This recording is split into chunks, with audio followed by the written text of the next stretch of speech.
प्रिय छात्रों, आप सभी का हार्दिक स्वागत है। बोर्ड परीक्षा 2024 में फ्लो चार्ट सहित 5 प्रमुख कवि और 5 प्रमुख लेखकों का परिचय लेकर हम उपस्थित हैं। आपका अनुरोध था कि फ्लो चार्ट से लेखक और कवि परिचय कैसे लिखा जाएगा, इस पर एक वीडियो अपलोड करें। इस वीडियो में हमने 5 महत्वपूर्ण कवि और 5 महत्वपूर्ण लेखक लिए हैं और फ्लो चार्ट बनाने के बाद क्या नहीं लिखना है उसका आपको एक संक्षेप विवरण देंगे, जिससे आप उसे अच्छे से कर सकें। ध्यान रखिएगा कि पूर्व में आपने जो तैयारी की है, साहित्यिक परिचय, रचना, हिंदी साहित्य में स्थान लिखा है, यदि वैसा भी आप लिखते हैं तो आपको पूरे अंक मिलेंगे, क्योंकि कोई रोक नहीं है। एक नई ये टेक्निक है उत्तर लिखने की जो सामान्य हिंदी में शामिल की गई है। तो आइए इससे परिचित हो लें। और यदि पूर्व में आपने जो तैयार किया है, आपके पास वह पाठ्य वस्तु है, तो आप उसे लिखें। उसमें घबराएं नहीं कि आप वैसा लिखते हैं तो अंक कटेगा, ऐसा नहीं है। अंक आपको उसमें भी पूरे मिलेंगे, यहां भी पूरे मिलेंगे। प्रश्न कुछ इस तरह से आता है, निम्नलिखित में से किसी एक कवि का साहित्यिक परिचय देते हुए उनकी प्रमुख कृतियों का उल्लेख कीजिए। शब्द सीमा निर्धारित है 80 शब्द और इसके लिए कुल 5 अंक निर्धारित हैं। 3 अंक साहित्यिक परिचय के लिए और 2 अंक रचनाओं के लिए, कृतियों के लिए। इस बार बोर्ड परीक्षा के लिए जो महत्वपूर्ण जीवन परिचय हैं वो इस तरह से हैं: अयोध्या सिंह उपाध्याय हरिऔध, मैथिली शरण गुप्त, जयशंकर प्रसाद, सुमित्रानंदन पंत और महादेवी वर्मा। इस वीडियो में इन 5 कवियों का हमने फ्लो चार्ट सहित विवरण दिया है। इसके तुरंत बाद 5 लेखकों का फ्लो चार्ट सहित विवरण मिलेगा, जो कवि परिचय समाप्त होने के तुरंत बाद ही स्टार्ट हो जाएगा। तो आइए सबसे पहले कवियों का फ्लो चार्ट सहित परिचय देख लें। फ्लो चार्ट है क्या? जो आप जीवन परिचय की बात साहित्यिक परिचय हेडिंग डालकर लिखते हैं, उसी को साहित्यिक परिचय में से बाहर निकाल करके हेडिंग डालकर लिखना है। जैसे अयोध्या सिंह उपाध्याय हरिऔध की बात करें तो जन्म 15 अप्रैल सन 1865 ईस्वी। अगर आपको तिथि याद न हो तो आप केवल सन का उल्लेख करें, सन 1865 ईस्वी। जन्म स्थान निजामाबाद, आजमगढ़, उत्तर प्रदेश। पिता का नाम पंडित भोला सिंह, माता का नाम रुक्मिणी देवी।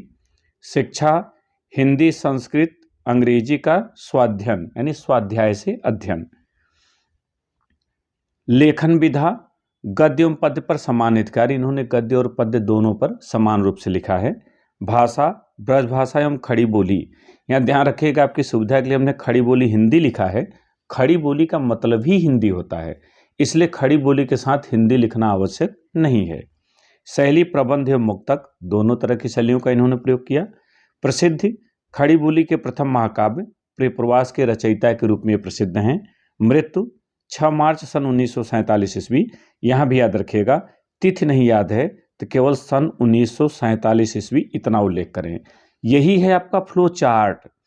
अब इसके बाद जब साहित्यिक परिचय की बात आएगी तो यहाँ से आप जो पहले पैराग्राफ में जीवन परिचय लिखते थे उसे हटा देंगे और नीचे वाले पैराग्राफ को स्पष्ट लिख देंगे कि द्विवेदी युग के सुप्रसिद्ध कवि एवं लेखक अयोध्या सिंह उपाध्याय हरिऔध जी आधुनिक युग के श्रेष्ठ कवियों में से एक हैं। इस तरह से आप लिखते चले जाएंगे। आपका समय ज़्यादा न जाए इसलिए मैं इसे पूरा पढ़ नहीं रहा हूँ, क्योंकि पूर्व के वीडियो में आपने ये सब बातें जान ली हैं। तो इस तरह से आप साहित्यिक परिचय कर दें और साहित्यिक परिचय के तुरंत बाद रचनाएं, जैसे पहले आपने पढ़ा है, आपके सामने भी दिख रहा है, इस तरह से रचनाएं लिख दें और हिंदी साहित्य में स्थान, इतना लिख देंगे तो आपको यहाँ भी पूरा अंक मिलेगा। यही है फ्लो चार्ट। दूसरे कवि हैं मैथिली शरण गुप्त, इनका देख लें। जन्म 3 अगस्त सन 1886 ईस्वी। जन्म स्थान चिरगांव, झांसी, उत्तर प्रदेश। पिता का नाम सेठ रामचरण गुप्त, माता श्रीमती काशीबाई।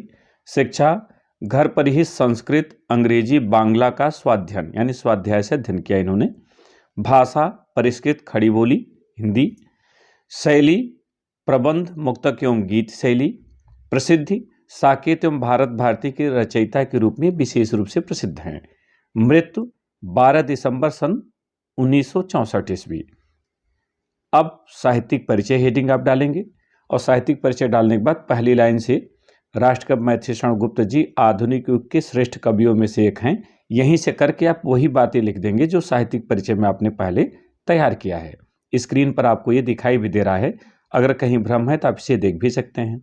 इसके बाद पूर्व की तरह कृतियां या रचनाएं एक ही चीज हैं। फिर हिंदी साहित्य में स्थान। जयशंकर प्रसाद पर आइए। जन्म 30 जनवरी सन 1889 ईस्वी। सन तो आपको लिखना ही है, तिथि याद न रहे तो छोड़ सकते हैं। सन 1889 ईस्वी। जन्म स्थान काशी उत्तर प्रदेश। पिता का नाम देवी प्रसाद, माता श्रीमती मुन्नी देवी। लेखन विधा काव्य, नाटक, उपन्यास, कहानी, निबंध आदि। भाषा संस्कृतनिष्ठ खड़ी बोली। शैली प्रबंध एवं मुक्तक। प्रवर्तक छायावाद के प्रवर्तक। और मृत्यु सन 1937 ईस्वी। जहाँ तिथियों में भ्रम हो वहाँ छोड़ दीजिए, क्योंकि कुछ विद्वानों ने अलग तिथि मानी है, कुछ ने अलग मानी है। तो आप अपने किताब के अनुसार जो सही है वो लिख सकते हैं या सीधे सन लिख सकते हैं। फिर साहित्यिक परिचय। महाकवि जयशंकर प्रसाद छायावाद के प्रवर्तक, उन्नायक तथा प्रतिनिधि कवि होने के साथ साथ युग प्रवर्तक, नाटककार, कहानीकार तथा उपन्यासकार थे। इस तरह से आपकी पहली पंक्ति हुई। फिर आप पूरी बातें जो पहले आप पढ़ चुके हैं उसे इस तरह से लिखते चले जाएं, तो आपका हो जाएगा साहित्यिक परिचय। फिर रचनाएं, जैसे आपने पहले पढ़ा है आपके सामने दिखाई दे रहा है। फिर हिंदी साहित्य में स्थान। हिंदी साहित्य में स्थान अगर याद न हो तो सामान्य रूप से आप लिख सकते हैं कि जयशंकर प्रसाद जी का हिंदी साहित्य में अद्वितीय स्थान है, अपनी रचनाओं के लिए सदैव याद किए जाएंगे। सुमित्रा नंदन पंत पर आइए। जन्म 20 मई सन 1900 ईस्वी। जन्म स्थान कौसानी, अल्मोड़ा, कुमाऊं या कुर्मांचल इसको कहते हैं। पिता पंडित गंगा दत्त पंत, माता श्रीमती सरस्वती देवी। बचपन का नाम गुसाई दत्त, बाद में इन्होंने बदलकर सुमित्रा नंदन पंत कर लिया था। भाषा संस्कृतनिष्ठ खड़ी बोली। शैली छायावादी काव्य शैली। संपादन रूपाभ। और मृत्यु 28 दिसंबर सन 1977 ईस्वी। साहित्यिक परिचय। पहली लाइन आप यहाँ से ले लीजिए, जीवन परिचय हटा दीजिए। प्रकृत के सुकुमार कवि एवं छायावाद के 4 स्तंभों में से एक सुमित्रा नंदन पंत जी ने बचपन से ही काव्य रचना प्रारंभ कर दिया था। इस तरह से करके साहित्यिक परिचय आप पूरा लिख दें, इसको आपने पहले तैयार किया है। इसके बाद रचनाएं भी पहले जैसी आपके सामने है स्क्रीन पर। फिर हिंदी साहित्य में स्थान, अगर आप लिख सकें तो इसे लिखें, न लिख सकें तो कॉमन जैसे हमने पहले कहा जयशंकर प्रसाद जी में, उस तरह से बना के लिख दें। महादेव वर्मा, जन्म 26 मार्च सन 1907 ईस्वी। जन्म स्थान फर्रुखाबाद उत्तर प्रदेश। पिता श्री गोविंद सहाय, माता श्रीमती हेमरानी। लेखन विधा काव्य एवं गद्य दोनों पर समान अधिकार, दोनों में इन्होंने अधिकार पूर्वक लिखा है।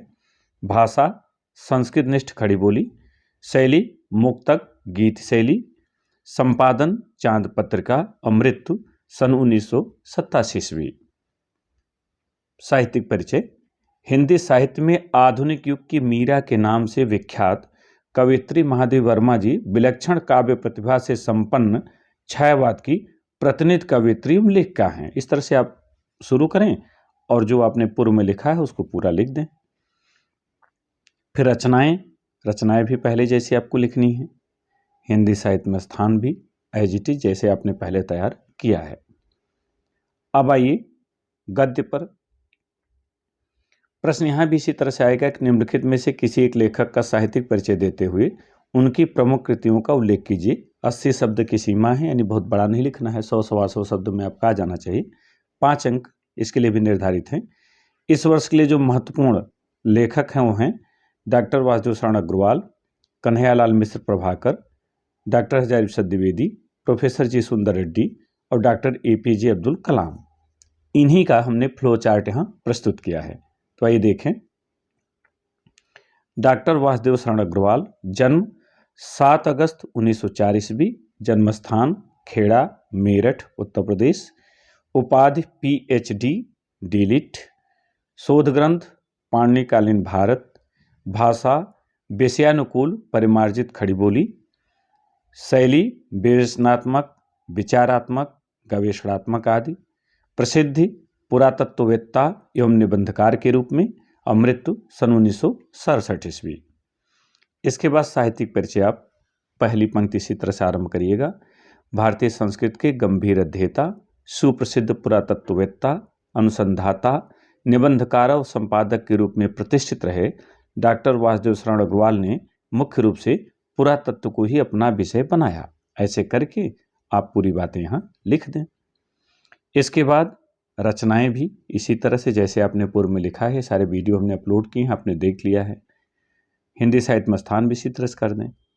फिर कन्हैयालाल मिश्र प्रभाकर का देखिए, जन्म 29 मई 1906 ईस्वी, जन्मस्थान देवबंद सहारनपुर उत्तर प्रदेश, पिता का नाम पंडित रमादत्त मिश्र, शिक्षा हिंदी अंग्रेजी संस्कृत का स्वाध्ययन, लेखन विधा रेखाचित्र संस्मरण एवं निबंध प्रमुख रूप से इन्होंने लिखे, भाषा तत्सम प्रधान खड़ी बोली, शैली भावात्मक वर्णनात्मक एवं नाटकीय शैली, प्रसिद्ध पत्रकार और साहित्यकार के रूप में, और महाप्रयाण यानी मृत्यु 9 मई 1965 ईस्वी। इसके बाद साहित्यिक परिचय इसी तरह से हमने पिछला वीडियो आपको दिया भी है, तो आप इसे बड़े आराम से लिख सकते हैं। इसके बाद इनकी रचनाएं, और रचनाओं के बाद हिंदी साहित्य में स्थान। अब आइए आचार्य हजारी प्रसाद द्विवेदी जी का फ्लो चार्ट देखें। जन्म सन 1907 ईस्वी, जन्मस्थान दुबे का छपरा बलिया उत्तर प्रदेश, पिता पंडित अनमोल द्विवेदी, माता श्रीमती ज्योतिषमती, बचपन का नाम वैद्यनाथ द्विवेदी, लेखन विधा निबंध इतिहास ग्रंथ उपन्यास आलोचना आदि, भाषा संस्कृतनिष्ठ खड़ी बोली, शैली विवेचनात्मक गवेषणात्मक आलोचनात्मक आदि, सम्मान इन्हें पद्म भूषण से सम्मानित किया गया है, मृत्यु सन 1979 ईस्वी।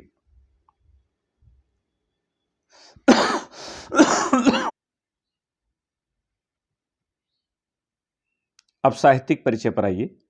साहित्यिक परिचय पहले की तरह शुक्लोत्तर युग के श्रेष्ठ साहित्यकार आचार्य हजारी प्रसाद द्विवेदी जी की प्रतिष्ठा एक कुशल अध्यापक, सुधी आलोचक, विद्वान इतिहासकार, मनीषी उपन्यासकार एवं ललित निबंधकार के रूप में रही है। ऐसा करके आपने पहले जो तैयार किया है इसको आप लिख दीजिए, यहाँ सामने आपको दिखाई भी दे रहा है।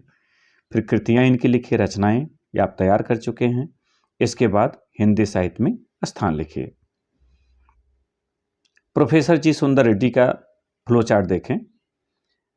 जन्म सन 1919 ईस्वी, जन्मस्थान बेल्लूर आंध्र प्रदेश, लेखन विधा तेलुगी यानी भाषा है हिंदी एवं तेलुगु भाषा में साहित्य सृजन, भाषा परिमार्जित खड़ी बोली, शैली विवेचनात्मक गवेषणात्मक आलोचनात्मक आदि, प्रसिद्ध विचारक निबंधकार एवं समीक्षक के रूप में, और मृत्यु सन 2005 ईस्वी। और फिर इस तरह से साहित्यिक परिचय आपके सामने है, ऐसे ही आपको लिख देना है। फिर इनकी रचनाओं का उल्लेख करना है। रचनाओं के तुरंत बाद हिंदी साहित्य में स्थान। और अंतिम डॉक्टर APJ अब्दुल कलाम, इनका फ्लो चार्ट देखें। जन्म सन 1931 ईस्वी, जन्मस्थान धनुषकोडी रामेश्वरम तमिलनाडु, पिता जैनुलाब्दीन, माता आसियम्मा, शिक्षा इंजीनियरिंग किया था इन्होंने, भाषा सरल एवं प्रवाहपूर्ण खड़ी बोली तथा अंग्रेजी दोनों भाषाओं में इन्होंने लिखा है, शैली विवेचनात्मक विचारात्मक गवेषणात्मक आदि, प्रसिद्धि मिसाइल मैन एवं भारत के राष्ट्रपति के रूप में प्रसिद्ध हैं, सम्मान इन्हें भारत का सर्वोच्च नागरिक सम्मान भारत रत्न प्रदान किया गया है, मृत्यु सन 2015 ईस्वी। इसके बाद इनका साहित्यिक परिचय ये आपने तैयार किया है, यहाँ दीजिए। इसके बाद रचनाएं दीजिए, रचनाओं के बाद हिंदी साहित्य में स्थान। मुझे उम्मीद है कि आपने फ्लो चार्ट के माध्यम से काव्य और गद्य दोनों में परिचय लिखना सीख लिया है। इस तरह से करके आप पूरे अंक ले सकते हैं, या पूर्व में जो आपने साहित्यिक परिचय, रचनाएं और हिंदी साहित्य में स्थान का क्रम लिखा है, जहां साहित्यिक परिचय के भीतर आपने जीवन परिचय लिखा है बिना हेडिंग के, वह तरीका भी आपका सही है। तो इस भाग में इतना ही। एक नए वीडियो के साथ फिर मिलेंगे। बहुत बहुत धन्यवाद।